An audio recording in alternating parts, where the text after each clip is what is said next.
Natapos ang ating last chapter sa Dandaden, kung saan ang nawawalang itlog ni Ocaron ay na kay Aira. Si Aira din ang nagpapakalat ng maling chismis tungkol kay Momo, at inakala din nito na si Momo Ayase ay isang demonyo. Ngayon, atin nang simulang talakayin ang susunod na chapter ng Dandaden, at ito ay ang chapter 13 at 14.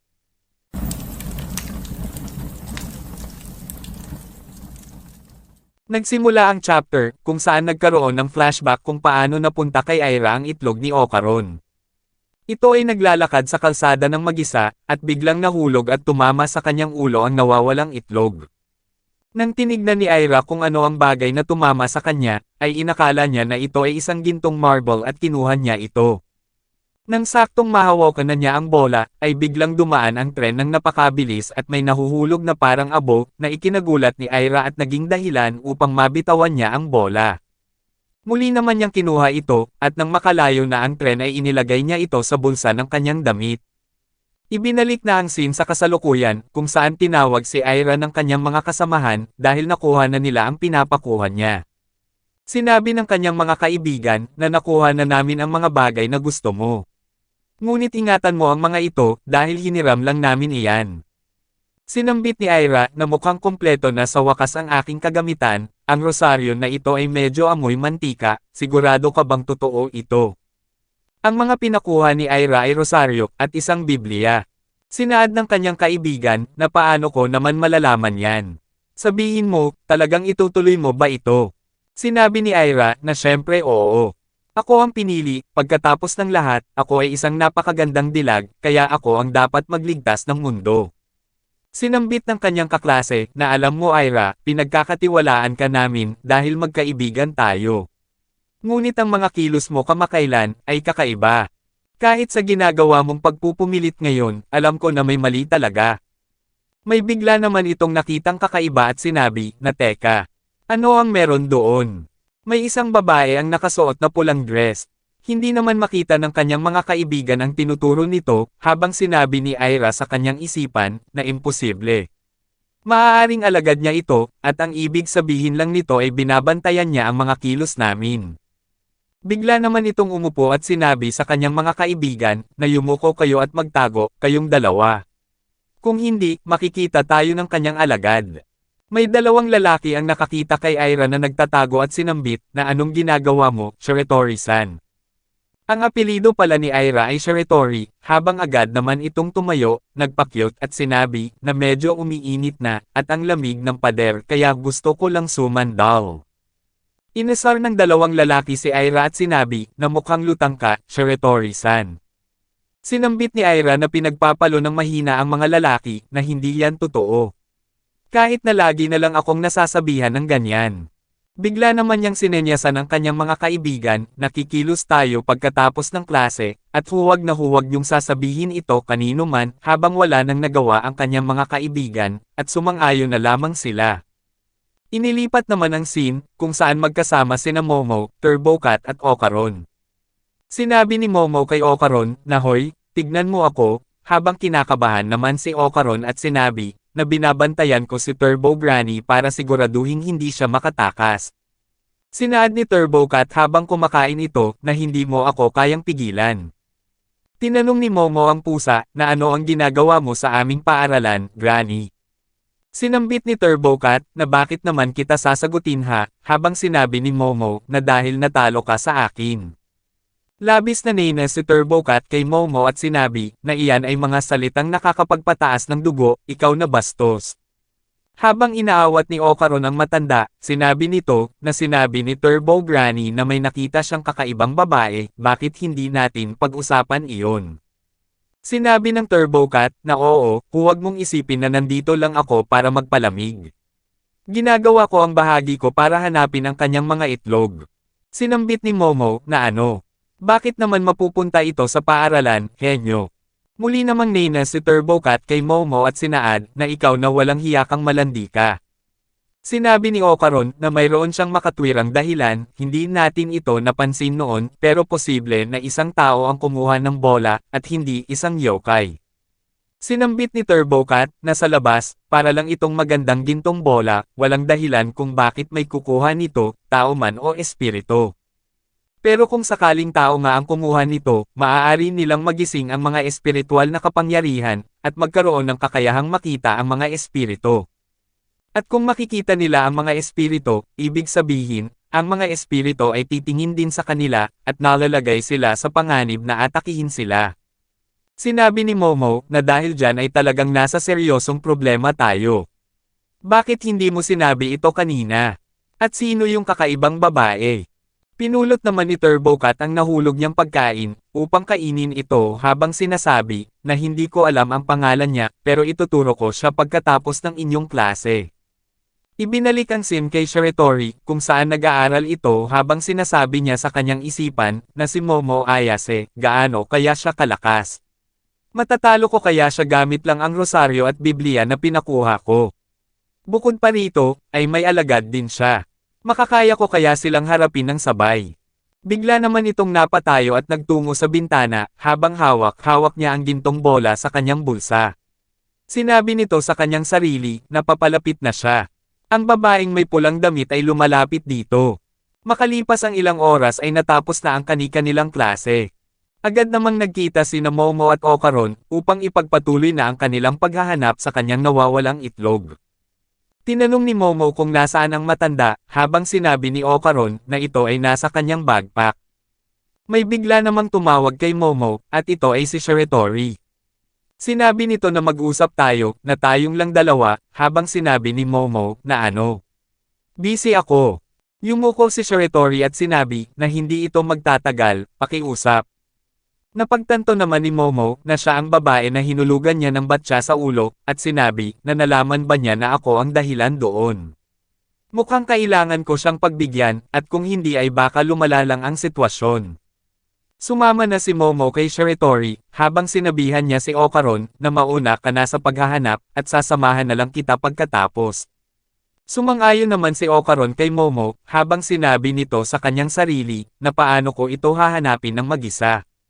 Kinakabahan ako. Bigla namang kinausap ni Turbocat si Ocaron at sinabi na siya ang tinutukoy ko. Inilipat ang scene sa isang bodega, kung saan nagpunta sina Shiratori at Momo.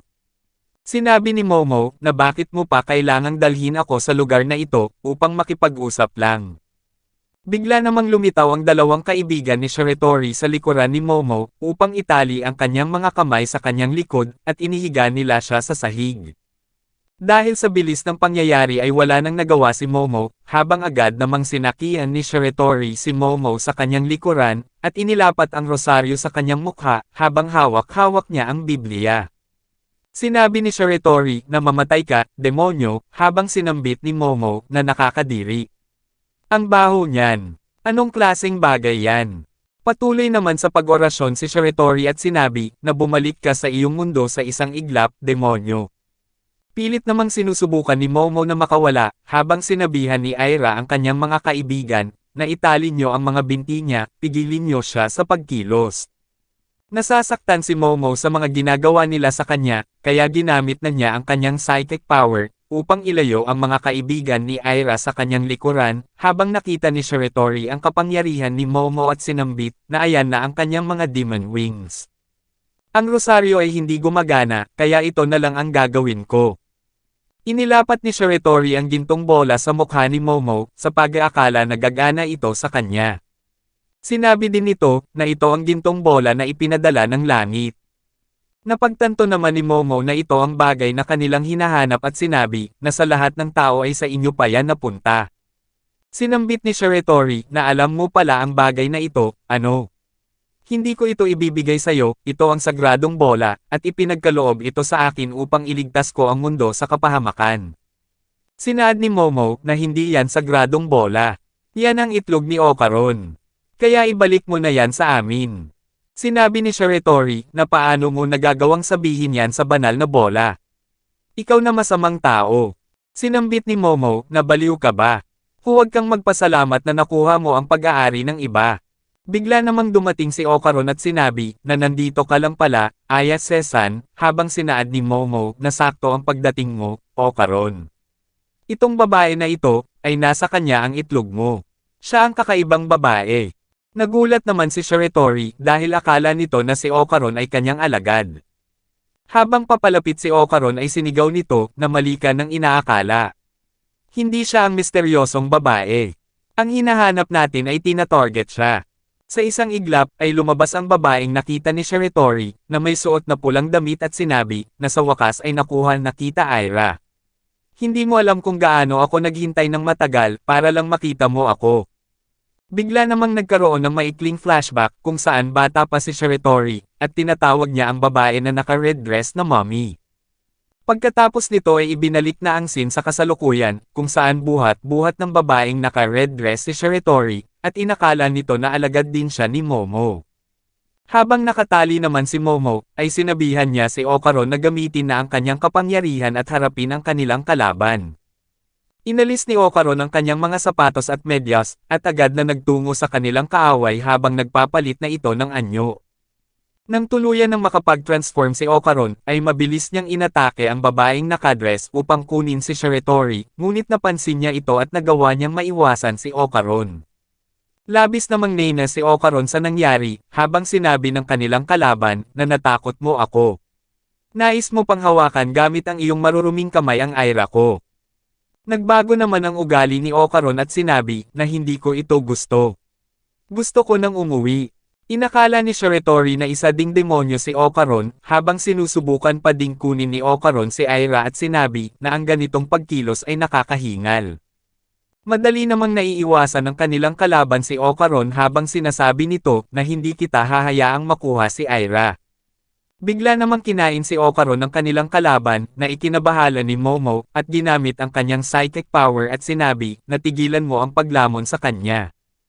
Nahawakan ni Momo ang bag ni Okaron at sinusubukan niyang kunin siya, ngunit nahihirapan siyang kontrolin ang kanyang kapangyarihan, dahil nakatali ang kanyang dalawang kamay. Nagpakawala naman ng isang sipa ang babaeng yokai kay Momo, habang agad na ibinalik ni Momo ang kanyang psychic power upang harangan ang pag-atake nito. Matagumpay na nakadepensa si Momo, ngunit dahil sa lakas ng pinakawalang sipa ng yokai ay tumalsik ito at bumangga sa pader. Pagkatapos nito ay tuluyan ng kinain ng yokai si Okaron, at sinabi nito kay Aira na sa wakas, nagkita din tayong muli. Naghintay ako ng mahigit 10 taon para lang tignan mo ako. Sinabi ni Shiratori sa babaeng yokai na ikaw, hindi ka ba alagad ni Momo Ayase? Sinambit ng yokai na huwag mo akong tawagin na ikaw. Ako ang mommy mo. Hindi mo ba alam kung gaano kita kamahal? Noon, tinatawag mo akong mommy, at napakasaya ko noon. Iyon ang unang pagkakataon na tinawag akong ganon. Naluluha naman ang yokai habang sinabi pa nito, na tawagin mo ako ulit ng ganon, pakiusap. Sige na, tawagin mo akong mommy. Bigla namang nagsalita si Momo at sinabi, na ikaw na matandang ukluban, ibalik mo si Okaron. Nagawa ng makatayo ni Momo habang sinasabi pa nito, na sigurado akong bawal sa mga patakaran ang pag-atake sa mga tao. Sinaad ng yokai, na bawat isa sa inyo, nagkakaroon ako ng isang maganda at emosyonal na muling pagkikita dito. Sinambit ni Shiratori, na teka lang, Ayase Momo. Ano ba ang bagay na ito? Nagdidigmaan ba ang mga lahi ninyo? At kung ganoon, makikipagtulungan ka ba sa akin pansamantala para talunin ang demonyong ito? Sinabi ni Momo, na anong pinagsasabi mo, habang bigla namang lumitaw si Turbocat, at wala pala ito sa bag ni Okaron. Sinabi ng pusa, na muntik na yun, halos maging side dish na tayo ng babaeng yun. Nagulat naman si Momo sa pagsulpot ni Turbocat, habang nagsa-cellphone siya at sinabi, na mukha siyang isang acrobatic at may malambot na buhok. Napansin ni Momo na ang teleponong hawak ni Turbocat, ay sa kanyang kaibigan at sinabi, na anong hinahanap mo dyan. Dinescribe naman ng pusa ang anyo ng kanilang kalaban, na siya ay nakapulang dress, magandang buhok, at marunong tumambling.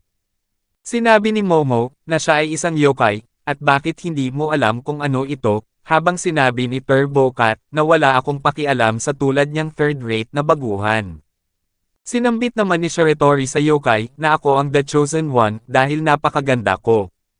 At tungkulin kong talunin ang mga halimaw na katulad mo. Sinabi ng yokai, na anong sinabi mo, Aira-chan, habang sinaad ni Shiratori, na kailangan kong talunin ang mga halimaw na katulad mo, upang panatilihing maayos ang mundo. Hindi nagustuhan ng yokai ang sinabi sa kanya ni Shiratori at kinain din niya ito. Labis namang nabahala si Momo sa ginawa ng kanilang kalaban at sinabi, "Natigilan mo na yan. Ano sa tingin mo ang kinakain mo dyan?" Sinabi ng umiiyak na yokai, "Na kasalanan mo itong lahat. Inimpluwensyahan mo siya, at ginawa siyang magandang siga." Labis ang pag-iyak ng yokai habang sinisigaw nito, na aking anak ay hinding-hindi ako tatawaging halimaw. Sinamantala naman ni Momo at sinabihan si Turbo Granny, na alisin ang pagkakatali ng kanyang mga kamay. Sinaad ng pusa, na hindi ko magagawa, habang sinambit ni Momo, na tulungan mo ako. Ang bagay na iyan ay kinain si Okaron, at kung ako lang mag-isa ang haharap sa kanya, ay talo na ako. Sinabi ni Turbocat, na kayo ang mga kumuha ng mga kapangyarihan ko, wala akong magawa. Bigla namang natalian ng buhok ng kanilang kalaban ang leeg ni Momo na ikinagulat niya. Inangat ng yokai si Momo sa ere at hinarap ito sa kanya habang sinasabi, na paano kung mag-sorry ka sa akin muna. Sa katunayan, kasalanan mong lahat ito. Sige na, malakas at malinaw. Minura naman ni Momo ang yokai, na ikinainis niya at pinaghahampas niya si Momo, habang ang mga bagay sa kanilang paligid ay lumalapit sa kanila. Sinabi ng yokai, na ang aking acrobatics ay isang matulinhagang maliit na bagyo. Sinisip-sip nito ang bawat bagay sa paligid at ipinapadala ito sa magandang paraan. Ang mga bagay na lumapit sa kanila ay kumapit sa kanyang buhok, habang sinaad ng yokai kay Momo, na sakit ka sa ulo, bata. Ito ay dapat na sa aming dalawa lang ni Aira, ngunit kung nais mo talagang sabihin ito, ay sabihin mo lang na mommy. Kapag ginawa mo yan, ay papakawalan kita. Magbibilang ako ng 3. 1, 2, 3, sabihin mo mommy. Hindi naman kumikibo si Momo, habang sinabi ng yokai, na sinabi ko sa'yo na sabihin mong mommy, ikaw na sakit sa ulo. Muli namang minura ni Momo ang yokai, na ikinainis niya at kinain na lamang niya ito. Labis na umiiyak ang yokai at sinabi, na nasaan na kaya ang aking anak. Bigla namang nagsalita si Turbocat, na kinain mo na siya, kapatid. Tumingin ka dito, ikaw na third-rate yokai. Bibigyan pa kita ng isang pagkakataon. Ibalik mo ang batang lalaki. Sinabi ng yokai, na anong gusto mo. Huwag mo muna akong kausapin, habang nasa bibig niya ang kanyang buhok. Sinaad ni Turbocat, na mas mabuting mag-ingat sa pagsasalita mo sa akin, ikaw na mangmang. Ako ay nasa ibang antas kung ihahambing sayo. Alam mo ba, na sinasabi nilang ang Lucky Cat ay may kapangyarihang mangakit ng magagandang bagay, kanina lang, nagsimula kang nguyain ang iyong buhok kasama si Momo. Bigla namang umusok ang kanyang buhok na nagmula sa kanyang bibig, at sa isang iglap ay nasusunog na ito. Sinabi ng yokai, na anong nangyayari. Ang aking buhok ay nasusunog, pati na din ang loob ng aking katawan. Anong ginawa mo sa akin, ikaw na furball? Sinambit ni Turbocat, na ang rosaryo na mayroon ang babaeng yun, ay isang lighter. Si Momo o kaya ang batang lalaki, ay ginamit ito upang sunugin ang iyong buhok na nasa tiyan mo. Kaya pala nagmamantika ang rosaryo at medyo may amoy, ay dahil isa pala itong lighter. Sinabi pa ni Turbocat, na ang katotohanan na ang batang babae na nagdala ng peking rosaryo ay nandito, o ang pagkain mo ng sarili mong buhok ay mga hindi inaasahang bagay. Pero dahil nandito ako, ang mga hindi inaasahan ay nagiging parang nakaukit ng mangyari. Dahil sa pagkasunog ng tiyan ng kanilang kalaban, ay iniluwan niya ang 3, habang sinabi ni Okaron, na napakainit, ang ginawa mo ay napakapanganib, Ayasesan. Sinabi naman ni Momo, na medyo napakatapang nga niyan, kaysa sa unang lalaki na nilamon. Matagumpay na nakalabas tayo, at oras na para tayo naman ang umatake. Dito na natatapos ang chapter 13 at 14 ng Dandadan. Paki-like and follow naman po ng ating Facebook page, nasa description po yung link. Muli huwag kalimutang mag-like, comment, share at subscribe sa ating channel. Salamat.